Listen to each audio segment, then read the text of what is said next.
नमस्कार बालमित्रांनो. तर आज आपण या व्हिडिओमध्ये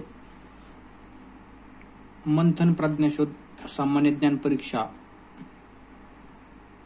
याच्यामधील भाषा या विषयाचे 15 प्रश्न आपण पाहणार आहोत. या पेपरबद्दल जर पाहायचं झालं तर हा पेपर आपल्याला 75 प्रश्न, प्रत्येक प्रश्न 2 मार्काला, याप्रमाणे 150 म्हणजे 150 मार्क्ससाठी विचारला जातो.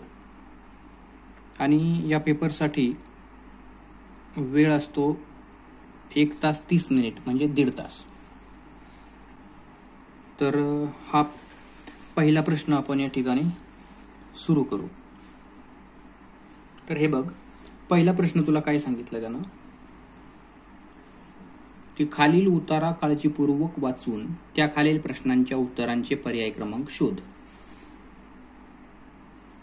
1 आणि 2 हे प्रश्नाचे, हा जो उत्तरा दिला त्यांनी 2 ओळीचा छोटासा, त्या उत्तरामधून तुला शोधायचे आणि त्याची योग्य उत्तर द्यायची.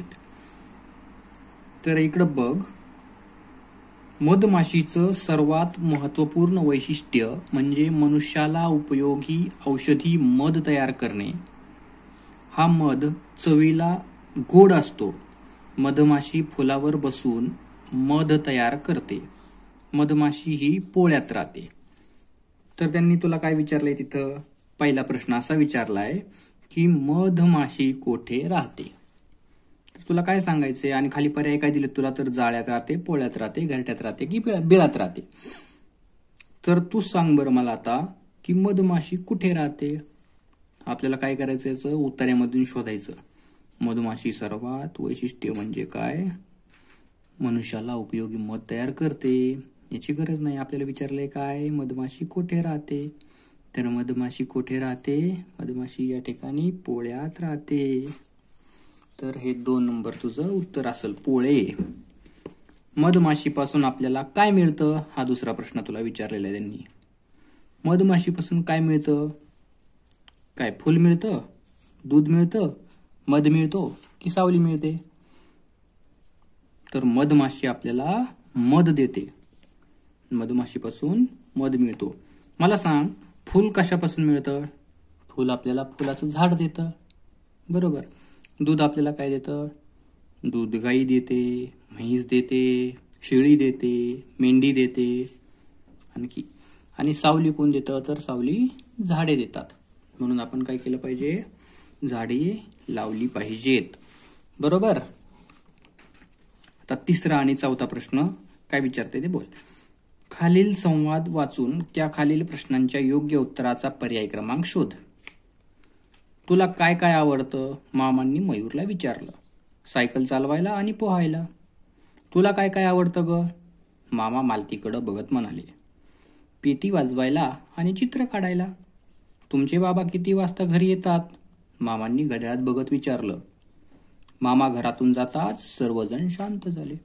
तर काय बाळांनो, तुझ्यासारखाच एक मयूर नावाचा मुलगा आहे छोटासा, आणि त्याला मामानं विचारलं की तुला काय आवडतं रे मयूर?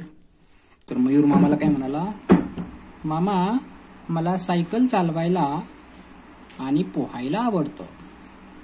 आणि मालती नावाची तुझ्यासारखीच एक छोटीशी मुलगी असते. तर मामाने तिला सुद्धा विचारलं, मालती, तुला काय आवडतं ग? तर मालती काय म्हणाली? मामा, मामा, मला पेटी वाजवायला आणि चित्र काढायला आवडतं. त्यानंतर मामानं काय विचारलं? तुमचे बाबा किती वाजता घरी येतात? मामांनी घड्याळात बघत विचारलं. आणि मामा घरातून जातात सर्वजण शांत झाले. तर आता हा जो उतारा दिलाय, संवाद दिलाय, याच्यावरतून आपल्याला तिसरा आणि चौथा प्रश्न सोडवायचा आहे. तर बघ, तिसरा प्रश्न काय दिला आपल्याला? वरील संवाद कुठे घडला? कुठे घडला? मामा घरातून जातात सर्वजण शांत झाले. मग मैदानात घडला, दुकानात घडला, शाळेत घडला की घरात घडला? तर विचारलंय ना आपल्याला. मामा घरातून गेला की सर्वजण शांत झाले, म्हणजे याचा अर्थ हा संवाद घरामध्ये घडला. उत्तर 4 असेल. 4 नंबरचा प्रश्न बघ. चित्र काढायला कोणाला आवडतं? चित्र काढायला कोणाला आवडतंय? तर हे बघ, चित्र काढायला कुठं आवडतंय बघ.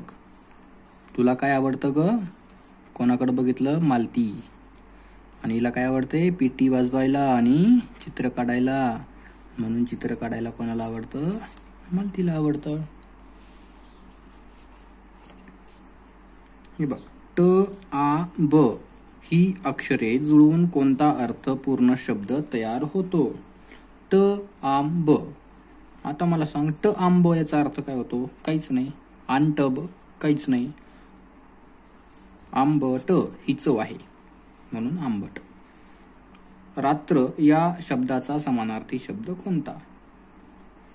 मला सांग आता, रात्रीसाठी काय म्हटलं जातं? निशा, उषा, दिवस, प्रकाश.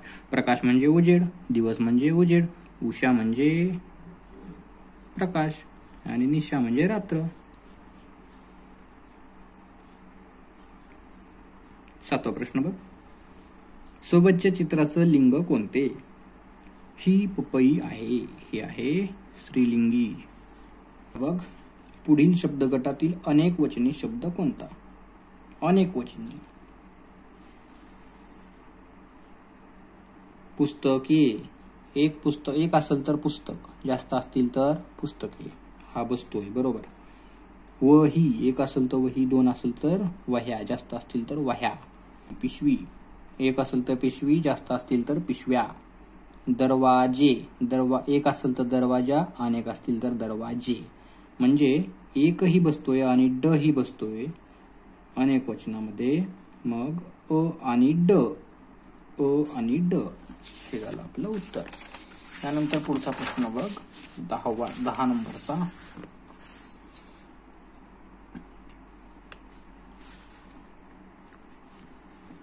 खालील पर्यायातून चुकीची जोडी कोणती? माणूस कुठे राहतो? घरात. सिंह गुहेत, चिमणी घरट्यात. तर चुकीची जोडी इथं, कोंबडा गोठ्यात राहत नाही, तर कोंबडा हा खुराड्यात राहतो. खुराडे, कोंबड्याचे खुराडे. खालीलपैकी आंबट चव कशाची असते?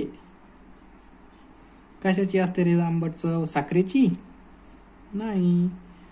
चिंचेची नाही. नाही नाही हो, चिंच असते. कारले नाही, कारले कडू, साखर गोड, चिंच आंबट, लिंबू आंबट. मग ब आणि ड हे दोन उत्तर आपली असतील. आता शोध, ब आणि ड कुठं आहे? ब आणि ड, उत्तर नंबर 4. त्यानंतर 12 नंबरचा प्रश्न बघ. पूर्णविरामासाठी असणारे योग्य चिन्ह कोणतं? पूर्णविरामसाठी काय लिहिशील बरं तू? हा म्हणजे पूर्णविराम, फक्त डॉट देणे. हा झाला पूर्णविराम, हा झाला प्रश्नचिन्ह, हा झाला उद्गारवाचक चिन्ह. सर्व पर्याय बरोबर तर असू शकत नाहीत. पूर्णविरामासाठीच विचारले आपल्याला, म्हणजे फक्त एक डॉट देणे म्हणजे पूर्णविराम होय. खालीलपैकी शिंगरू हे कोणत्या प्राण्याचे पिल्लू आहे? मला सांग बरं, कोणत्या प्राण्याचं पिल्लू असतं शिंगरू?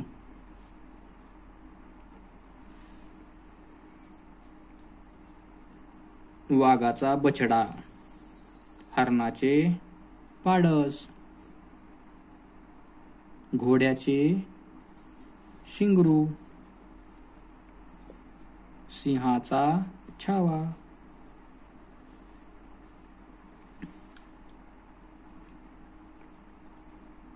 चौदा नंबरचा प्रश्न बघ. सोबतच्या चित्रासाठी शुद्ध शब्द कोणता? ही काय आहे? लेझिम. लेझिम. तर याच्यासाठी शुद्ध शब्द हा आहे.